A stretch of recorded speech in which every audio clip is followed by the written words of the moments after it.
Hello, everyone. Thank you so much for joining us on episode 5 of Food FAQ. I'm Mariella, and I'm here with... Eric. Hey, Eric. How you doing? I'm good, Maddie. How are you doing today? I'm good. I'm excited about our episode because we are finally going to be talking about legit recipes that people can make that are simple and fun. But before then, what are we covering today? All right. So today we're going to go ahead and cover perishables. So like meats, veggies, your frozen basics, what to keep in your freezer and how to just keep things fresh a little bit longer. Yeah, the freezer can really extend the life of your groceries, which means it's going to save you money and it's also going to save you time. I don't want to harp too much on this because I think people think freezer goods, they think about proteins, and proteins are super personal. People have all kinds of dietary restrictions around eating animals or whatever it is, or organic and vegetables, and I don't care about any of that. I like to eat meat. You like to eat meat. Mazel tov to everybody else. All right, I want to get that straight out the way. What are your thoughts on this? I think I feel strongly about it, but I don't know. Apparently you do. Like, let me set this straight. I just no judgment here. If you don't want to eat a meat, I love you. Enjoy your life. It's fine with me. Absolutely. But what do you keep, Keter? Honestly, everything. So when I buy meat in the grocery store, unless I'm going to make it that day, I freeze it immediately. So like the whole package, or do you portion it out? No, actually, I portion it out. So when I portion it out, it gives me the ability, one, because let's say you buy chicken breast. So a little controversial, I don't like bones in my chicken. It's just, right. Unless it's a chicken wing. Other than that, I don't really like bones in my chicken. So if it's chicken breast, you can season it and put it in a Ziploc bag and throw it in the freezer. So this way, when you're ready to cook, you can defrost it, open the Ziploc bag. It's completely seasoned for you. So what do you add to it? I mean, really anything kind of simple. You can add your seasonings, you can add your favorite herbs. But okay, so here's a little trick. If you want something, I'm sure many people know this, but if you want to season something really quick and you're going to throw it in your freezer, honestly, it sounds odd, but trust, it works. Get your favorite Italian dressing or something like that. And you can just put the chicken in there or whatever protein in there, and you can go ahead and just marinate it with that and throw it in the freezer. And the reason why I say salad dressing is because everybody has a salad dressing. Now, do not use a cream-based salad dressing. That's just going to be a little odd. But if you use if you use a vinaigrette, or if you use your favorite Italian dressing, just throw it in there and freeze it. It's done. Then it's all seasoned for you. You don't have to buy a special marinade. If you like it on your dressing, you're going to like it on your food. This is a good idea, which I never do, and I may start because I hate portioning chicken out, and because I season it now with garlic and whatever, onion powder, simple salt. Sometimes they say sugar is good, which I have tried actually, and it kind of breaks down the fiber of the meat. So when you cook it, it's more tender. Okay, I digress. So seasoning and freezing and then defrosting is a time saver, which I love. Good idea, Keter. Yeah. How about pork? I know you guys like pork, right? I made you pork chops before. Who doesn't like a nice fried pork chop? Right. Well, Ryan loves pork. So I'm not a huge pork eater. The only reason why I eat as much pork as I do is because Ryan eats it. Yeah. And so it's just easier to cook that way. But again, pork. So I think basically the bottom line is any protein that you have in your home, you could just treat it the same way. The only thing that's going to differ is, how to cook it and cooking temperatures and things like that. Other than that, I love portion controlling it. For me, it's only Ryan and I. There's only 2 people. So if I buy 4 big chicken breasts, if I cook all 4, it's going to go bad. I'm okay with leftovers. Ryan does not like leftovers. So I end up eating it for 3 days while he eats dino nuggets. So because those are okay. Those are totally fine. You can have dino nuggets all day. And he's a 31-year-old man, and he loves those dino nuggets. God bless him. But but portion controlling allows me to pull out, 2 or 3 pieces, whatever we're going to eat, and done. And I'm not wasting anything. That's such a big issue with me, just because I hate wasting food and I hate wasting money. Amen. So you know what else I do? That I'm a super big snob when it comes to ground beef. I will only eat organic. Really? It tastes superior. And I will never not eat organic. I'd rather just not eat beef if I'm not going to buy organic ground beef. Putting it out there. And I'll buy it from Aldi, but it's still like $6 or $7. I don't know what it costs at the regular store because I've been buying it either there or Target has the best organic ground beef. Good and Gather or whatever their brand is. The best. My favorite. Okay, and I find my biggest workhorse in the kitchen when it comes to proteins that I freeze are Italian sausage links because I can open them and they become ground meat that I can add to a pasta sauce, or I can add to like vegetables or whatever, and make like a little quick saute, or they can be links. Like sometimes I'll make that instead of hot dogs for the kids because hot dogs are so like, they're gross. Right? I'm not anti-hot dog. I'm not a hot dog person. I mean, so the only hot dog I'll eat if I eat a hot dog, and I don't know why, it's just I like the Hebrew National ones, just because it's just I know it's just beef in there. I know it's going to be processed properly. It's kosher, so I know it's going to be processed properly and things like that. So I feel that is a hot dog I would eat. I don't like hot dogs though. I don't like the texture really. Don't get me wrong. Like I think once in a while I might crave one, but when I mean once in a while, like every 3 years. I'll eat a hot dog a year. There's like a housewife that says she eats a good hot dog every year. I'm like her. But I'd rather make big, juicy Italian sausage and put it in a bun and serve that with some tater tots, and the kids love it, and I feel like better about it. Yeah. So if you want like one thing that you can make that's versatile, it's definitely sausage links and chicken breast. You could literally turn chicken breast and into sausage anything. Links. It's seasoned. Yes, so true. So it's already seasoned. So I mean, don't get me wrong. When you make a meal, you're still going to season it regardless if the meat is seasoned. But when you're making like a quick ground meat, it's seasoned. So just kind of takes a quick little step out of it. Yes. Do you like mild or spicy? Oh, mild. I don't care personally, but the kids will only eat mild because everything is too spicy. I put garlic and it's like too close to being like, what's that? When garlic isn't quite cooked, it's just a little bit raw. Yeah. They're like, oh, it's spicy. I can't eat it. Yeah. Their palates are not... You'll get them there. Not sophisticated enough. One day. It takes a little time. What else we got? Okay. What else you got? You tell me what's next here. All right. So frozen veggies.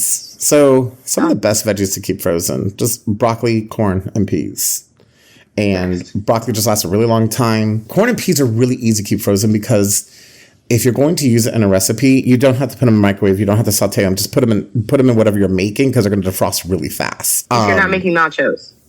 Unless you're not making your cold, corn nachos that you enjoy. Which, by the way, I make. Okay, I saw a recipe on TikTok where you get corn and you add Kewpie mayo to it and Parmesan cheese and you put it on top of nachos. Oh, delicious. Just so you know, corn nachos are a thing. Corn nachos. Street corn nachos. I mean, okay. I'm gonna trust you on that. You can make it for me when you're here next. Okay, I will. Yeah, and you know what, too? Like corn and peas are fried rice friends. So I love that you say that because I've been like really into fried rice lately, but making it at home.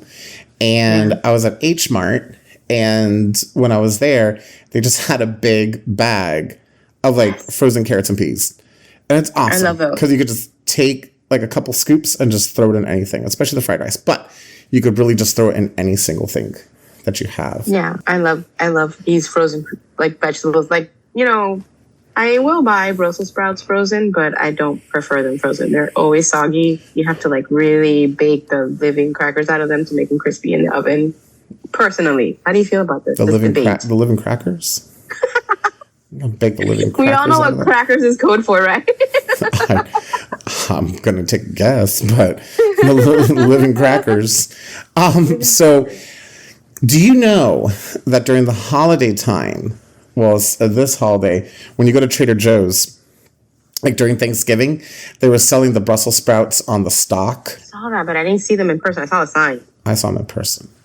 Did you, what is it? Tell me everything. So I love Brussels sprouts. It's controversial. I love them. I like them too. But you have to cook them properly. So Brussels sprouts I do fresh. I don't really do them frozen. I do them fresh. Here's the thing with Brussels sprouts. Not everybody likes them. So if I'm going to make them, Ryan won't touch them. I may have like a handful of friends. Even if you make them good. And let me tell you, I make them really good. I never had this Brussels sprout. So there's two ways to make them. So you got to cut them in half. And then when you cut them in That's how I half, do it. put them in a pan with some olive oil and put the flat side down. Okay, and just let it get kind of crispy. Then when it gets crispy, go ahead and roll it over to the round side. All right, and let that start getting crispy, and just hit it with On the stove or in the oven? on the stove, so on a saute pan. Oh, I never done And that before. just keep sauteing them a little bit. They're gonna get like nice and brown on the outside, and just hit it with a little bit of salt and pepper. And then, Mariella, what you go ahead and do is, bam, drizzle it with some honey or maple syrup Or balsamic drizzle. or balsamic drizzle, and then throw bacon pieces in it. Actually, nix that. If you cook the bacon first, then cook the Brussels sprouts in the bacon fat, and then go ahead and put a little bit of honey or a little bit of maple syrup, and then the bacon pieces, and that's really good. Or if you don't want something sweet, do exactly what I said. Cook the bacon, put it in the bacon fat, saute it, and then when you're done, go ahead and put the bacon in there and hit it with a little bit of lemon juice and crumbles of blue cheese. Oh my God, marry me. Mariela, I said no.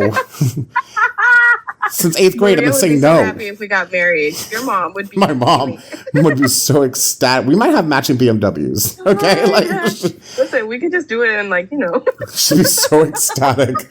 She'd be like, "I finally got you into my family." Oh, talking about bacon. You know what I started doing with bacon? Is that I freeze it. I've always frozen it when I have leftovers. Right. But it would be super hard for me to cut it because, it's bacon and it gets hard. But then I saw on TikTok that you put it in parchment paper and you roll it up like a fruit roll-up. Oh, okay. A revelation. And now I keep them in little rolls inside my little plastic baggies in the freezer. And when I just need an errand slice of bacon, like I did today, I made like tortellini and I made a simple sauce. And I fried up one slice of bacon in olive oil before. Right. And freezer trick of the gods, honey. Bacon. That's really Bacon good. is everything. I like that.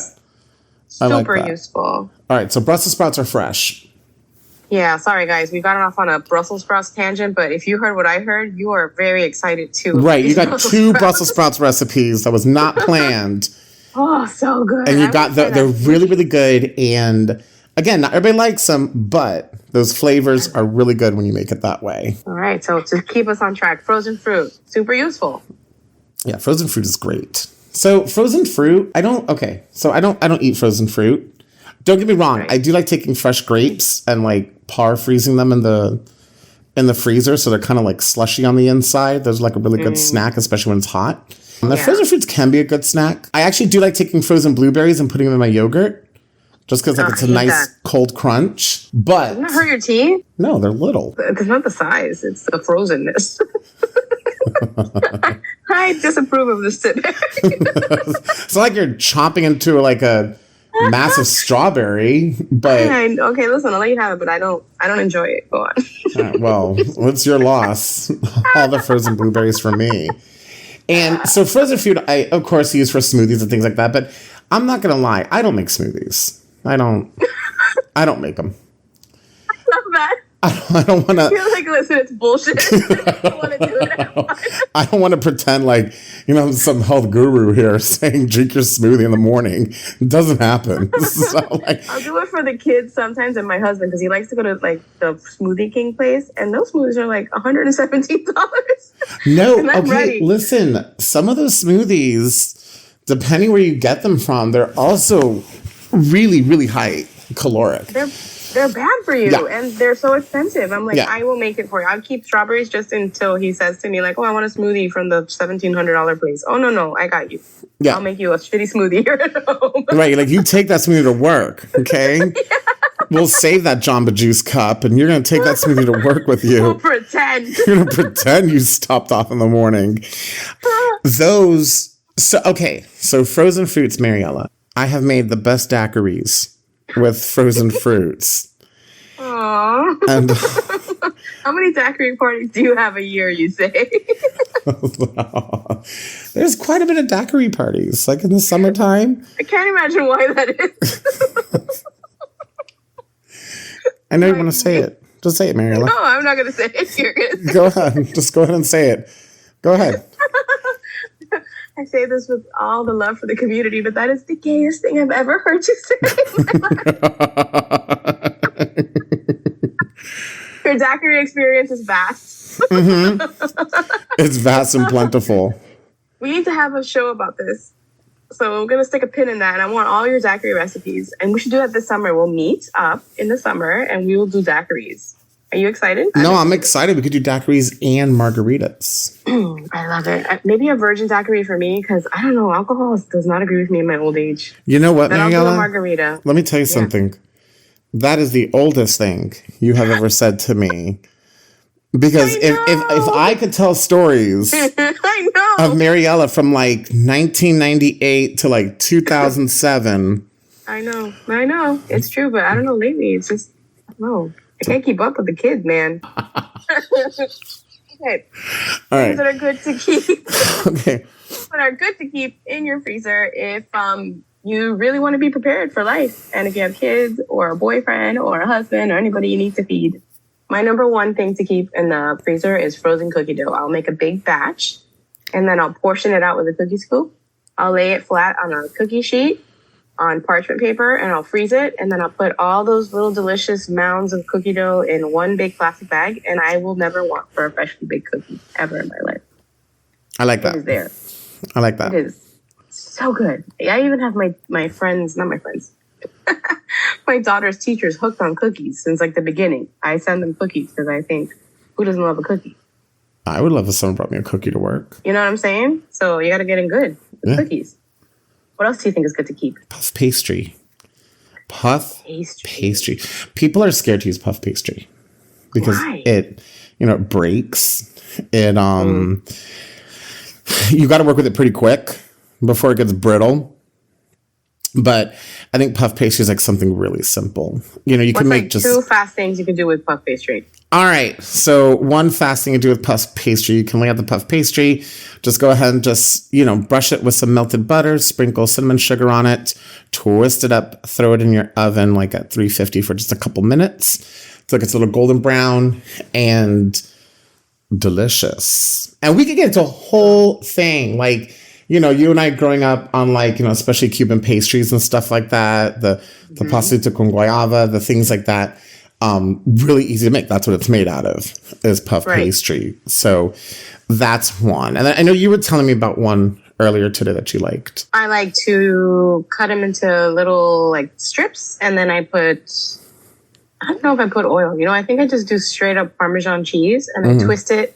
And then I lay it flat on a cookie sheet. I think it's 400 for like 12 minutes. Then you have an appetizer, like cheese straws. Who doesn't like a cheese straw? I love a cheese straw.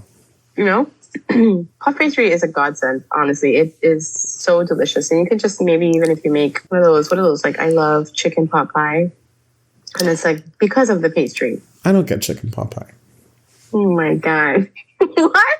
It's like How eating could you not like it? Well, I don't know. It's like soup in a pie shell. That's what I was going to say. It's like a thick soup in a pie shell. But it's like, I'll eat it. But it's like, I've never been someone to look at a menu and be like, oh man, I'm craving a chicken pot pie today. Yeah, I guess I make it at home more than I would ever buy it outside. But nobody likes it in my house, so I never make it. But when I do, it's for me. I make it for moi. Listen, if that's your thing, go with it, Maddie. What else? Oh, you know what I like to do? Like I buy bananas in bulk and some weeks the kids can't get enough and some other weeks they don't touch them. So I will slice them and same idea as with the cookie dough and I will freeze them and then put them in a baggie. You can make it into ice cream if you just put it into a blender. You could eat them like that or you can dip them in chocolate. I love chocolate dip bananas. Right? I love chocolate dip bananas. My mom used to make them for us as a kid. She does not bake. You know her. She's not a baker. She's so cute. But she used to make chocolate dip bananas for us as kids and like the chocolate kind of hardened on it and it was just really nice. Yeah, that's what she did. So I do have really good banana recipes, but we're going to save that for baking. But I do have really, really good things to do if you have not frozen your bananas in time and they're already turning brown. That's the best one to bake with the bananas anyways. So that you have to hold I make a mean banana pudding. Do you make banana pudding? I love banana. Okay, so banana pudding, when I was living in Manhattan, when I was living there for 2 years, and I loved, I worked right down the street from Magnolia Bakery. Oh, yeah. In New York. And that's where like I fell back in love with banana pudding. It was really good. So I do not make it. I don't make it, but I do have good baking things with bananas. We're going to do Banana Palooza, and it's going to be whatever you make, which you're not telling me about because it's a big secret. I bought red bananas the other day, too. Oh, I love red bananas. Yeah, they're great. They're just like regular bananas, except they're red, but it's amazing. They're supposed to be sweeter, but I, honest to God, did not know. It's bullshit. If you had a blind taste test, you would eat the banana and you wouldn't know. It's just a different outfit. Did you know that the reason why banana candy tastes different, like so artificial banana tastes different than the banana we currently eat nowadays is because banana candy is based off of a banana that no longer exists. Shut up. It's like banana. I'm going to be honest. I saw that on YouTube, so it could be a total lie. It could not be true. But so if anybody wants to research that, because I don't really have the care to research it, but I did see that on YouTube several times. So something has to be correct there. Is from extinct banana. The flavor is from an extinct banana. That's why it tastes different than banana we eat. Interesting. My daughter will come to me, sidebar, with like all these interesting facts, and I ask her where she learned them from, just because I need to filter, right, what I learned from my daughter. And when she says it's YouTube, I'm like, it's likely not true. Listen, I'm on board with her. I see something on YouTube, I'm telling everybody what I learned. All right. So if you want to, say you buy a bunch of rosemary and you only needed 5 sprigs and you still have 6 sprigs left, what do you do with it? All right. So what I do with herbs, so it depends. Are we using the herb within that week or so, or are we using the herb within that month? Yeah. I'd say I bought it for one recipe and I don't know what else to do with it. How do I save this $5 investment I just made in rosemary? I do something simple. What I do is I just wet a paper towel and I just roll the herbs in the damp. So you wet paper towel and you string it out so it's damp, right? Mm-hmm. Roll your herbs in it and throw it in your crisper. And that's what I do with herbs. The only thing is that will go bad eventually. Right. And fresh herbs are not cheap. So they're not cheap. But, of course you can freeze them. You can freeze your herbs. But I like what you said, too, is you can make like a sofrito out of your herbs. Mm-hmm. And you make a sofrito out of your herbs, and that's going to freeze. Yeah, and you could make it, even if, let's say, you're not trying to get rid of things, right? Like, let's say you want to just make cooking easier. You can make sofrito out of onions, garlic, bell peppers, olive oil, simple, parsley, cilantro. I know you're one of those soap people, or so you say. Cilantro's gross, yeah. I'm on board. It's delicious. But let's say you put all these things in a blender and then you portion it out in an ice cube tray with a little bit of olive oil and you just have it in your freezer. And anytime you cook, you can just pop one of those in there and make your life easier. And this is another way that your freezer can help you save time. Put a cube into it in your black beans. What? Put a cube into it in your black beans when you're making your black beans. The black beans. Yep. That's right. You know what? I'm going to do that. I haven't done it yet, and I can't wait to season my beans after. It's going to be a very exciting Season it after. It's going to be better. Here's a fun fact. I made Marcella Hazan bolognese that took me 6 hours, and I made a giant pot of it. I saved half and I froze it, and I served the first half to my family. My husband took a big bite, big forkful, and smiled and said, "It tastes like a really good beefaroni." He said that to me, and we're still married, so I'm a forgiving woman. You know, Mariella, I made a delicious sauce recipe from my 2 favorite TikTokers, Mama Jill and Doll. Look them up. They're amazing. I have their cookbook. Yeah. And I made this delicious sauce. And it has like tomatoes, cream, stuff like that. And, I made it and I served it. And Ryan looked at me and said, "Oh my God, it tastes like, Chef Boyardee." That's what it is. Chef Boyardee. That's what my husband said. Yeah, Chef Boyardee. You're right, Chef Boyardee. What am I? Mine said a good beefaroni. Ryan said a good beefaroni. It tastes like a good beefaroni. We're married to the same. And I spent like lost it 3 hours letting this sauce simmer. 4 hours letting the sauce simmer. Like I did like a Sunday sauce. Like let it simmer. I've made it before. It's an amazing sauce. You should check out their cookbook. But no insults to Chef Boyardee, but fuck you. It took me a long time to do that. Like a labor of fucking love, people. Okay? And he's gladly eating it, by the way. So the thing is, he's gladly eating it. And I'm just like, are you kidding me?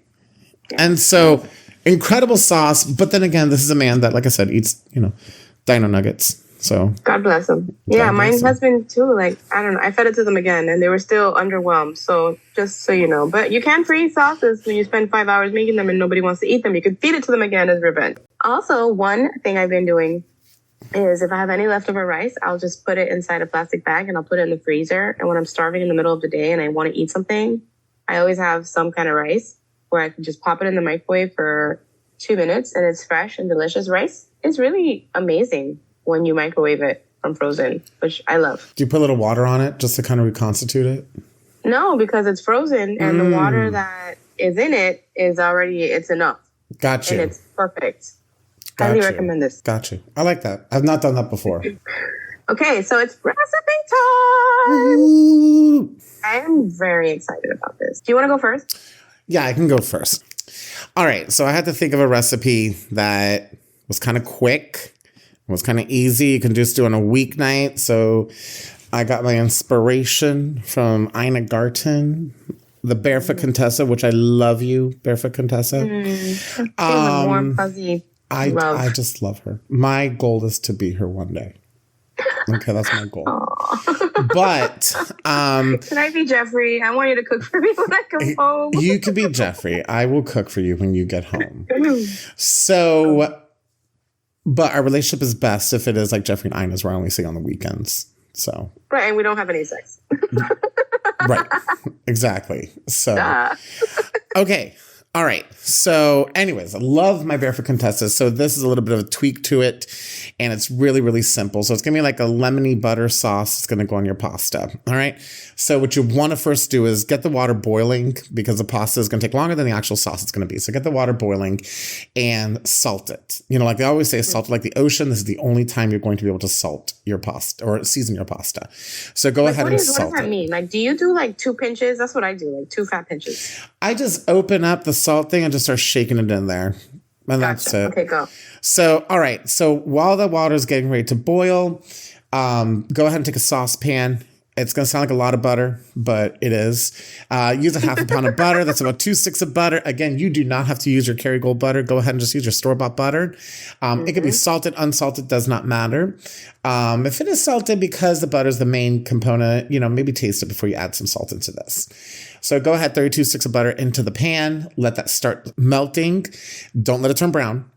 And then maybe if it does turn brown, it'll be good. I don't know. Don't let it turn brown. So go ahead and, Marila's face is saying, don't let it turn brown. And as it's melting, go ahead and chop up your garlic. Just to let you know, I actually love minced garlic in a jar, but go ahead and chop up your garlic. And as it's melting, you put your garlic in there. Grab 2 lemons. And you got to like roll those lemons so you can get that juice flowing. Roll the lemons. Yes. And take those 2 lemons, zest the 2 lemons, throw it in that saucepan also. And then cut those lemons up, juice those 2 lemons, throw that lemon juice in there too. Let that simmer a little bit. By this time, your water should be boiling. Throw your pasta in there. Use any pasta you want, any pasta you have in your home. But what's the best? I mean, the best is probably like a spaghetti. She uses capellini. I don't really buy capellini. She's fabulous. So that's why she's a capellini. So use spaghetti. I would not suggest something. I mean, I guess you could use like an angel hair, but you probably want something a little bit heartier. So use a spaghetti. You can use like a linguine, just something like kind of like a thick spaghetti. You just kind of want to use. And just go ahead and throw it in there. Huh? Angel hair is like a throwaway. What the hell is angel hair good for? Soup? I'm not a big... Ryan loves angel hair. I'm not a big angel hair person. So, right, shut up, go. Yeah. So use like a thicker spaghetti and throw it in there. Let it boil. Okay, here's the trick. Boil it to what the box says. Maybe like a minute less, but just boil it to what this box says. When it's done boiling, you're going to take the spaghetti out, just with tongs, whatever, and put it in the sauce. You don't have to drain the spaghetti. Okay, because you want a little bit of that starchy water on the noodles to let that sauce adhere. So don't drain it, but just take it out of the hot water and put the spaghetti in the saucepan.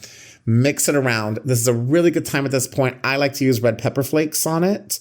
If you don't have red pepper flakes, you have black pepper, white pepper, whatever pepper you have. Season it up. If you want to add a protein to this, my favorite proteins to add, you would do this before you put the pasta in there. Throw some shrimp in there. The shrimp can cook right in the sauce because it'll only take like a couple moments to put the shrimp in there. Be careful if the shrimp are frozen because that is going to add extra liquid. So if the shrimp are fresh, throw it in there. If it is frozen and it's going to add some more water, then you're just going to have a little bit of waterier sauce. Okay. So defrost it first. Absolutely. Defrost it, throw it in there, put it all together. And then when you're done, put some grated Parmesan cheese on it. And I'm not lying. Mamma mia! Okay. So you have this incredible dinner. It's really light. It's a great summertime dinner. You have a really good dinner. I'm serious. Within like 10, 15 minutes. And it's stuff you have in your home. And that's it. If you don't want to use a protein, throw those frozen peas in there. Throw those frozen carrots in there. Blanch some broccoli. Throw that in there if you want to make it vegetarian. And it's just a really, really good, refreshing, and a good weekend meal. I'm going to tell you what I love about this, right? First of all, butter, which is a love language. And also, who doesn't have, you should have butter and garlic in your house. At all times, even if it's a little past its prime, that garlic, and it's starting to have little friends inside. I don't care. I'll use you. I'll cut them off. Yeah. And I will use it. So, and pasta. These are things that they don't go bad fast, and you can always make this. Right. And the only thing that's like a little special is the lemon. Yeah. But it's a lemon, right? It's not like you're buying something Maldives salt. Right. Right. So I love it. And Maddie, if you don't have lemon, this is just something that you can do melted butter, you can do garlic, you can do spices, you could throw basil in there and a little bit of olive oil, and you can mix that with the pasta too. So if you don't have a lemon, you can just make a quick butter sauce, just like that. Throw your protein in there and make just a really fast sauce. So if you don't have the lemon, leave it out and just make it your own. Yeah. Okay, so I have a simple sauce too, and this one is also the same idea. You make it while the pasta boils. I have made, like I said earlier, the Marcella Hazan bolognese sauce, which is underappreciated in my household. But this recipe is simple. You take about a big can of crushed tomatoes, right? Well, live. So you're gonna use that. You're gonna use butter, and you're gonna use an onion, and you're gonna use salt. You're gonna start by melting the butter. I'd say like half a stick of butter, melt it in there, which is kind of something I think people don't think about. When you think about Italian food, you think about olive oil. Right. But butter in a tomato sauce adds a richness to it. Yeah, it does. Olive oil just can't duplicate. So you melt your butter, you put in your garlic, you saute it for a quick second, don't burn it. Burnt garlic tastes like trash. And then put in your can of tomatoes and simmer it while you're waiting for your water to boil and your spaghetti to cook. All good tips. You have to definitely keep that pasta water nearby because it is a helpful tool in making your pasta delicious. I think it's the one thing that people miss when they're like, how do you make your pasta so good? It's the water. The salted water makes a world of difference. Yeah. So, the Marcella Hazan recipe it's supposed to simmer for 45 minutes. I don't have 45 minutes. 25 minutes will do. Simple sauce. You can just go ahead and cook it while the pasta's cooking. And then same idea, you just grab it with some tongs, you pop it in the pan, done. And let's say you don't have a can of tomatoes, but you have a little pot of cherry tomatoes that you ignored in the back of the fridge. Put that in some olive oil and butter, let them blister, add some garlic, put in the pasta, throw in a lemon from the last night's pasta that you didn't use. You can do that too. It would be delicious as well, like a pasta primavera almost, and you can add vegetables to it, whatever you have in the freezer. That's another meal you can make super, super quickly. And using up what you have in the fridge. But I think the point of these recipes is that you can get a whole meal on your table for your family or yourself within 20 minutes. And I know for me, I leave my home at 9:00 in the morning, and most nights I don't get home till after 8:00 at night. It's just really good to have these fast things. And these are things that should all be, like we talked about, in your pantry, in your cabinets, in your refrigerator, just stuff you can grab. We're building your kitchen together, and these things will definitely be in your kitchen once you follow up on all the things we've recommended in our past episodes. And we're so grateful that you're listening, aren't we, Keeter? We are, especially the people of Botswana. oh my God. So I looked at it and we're charting in Botswana and I cannot be more thrilled. I told Eric, like, my God, I'm going to learn about Botswana and anybody please reach out and learn me some. I want to learn everything about Botswana food. Yeah. Number one food podcast in Botswana. I mean, we're making it. Moves. One country at a time.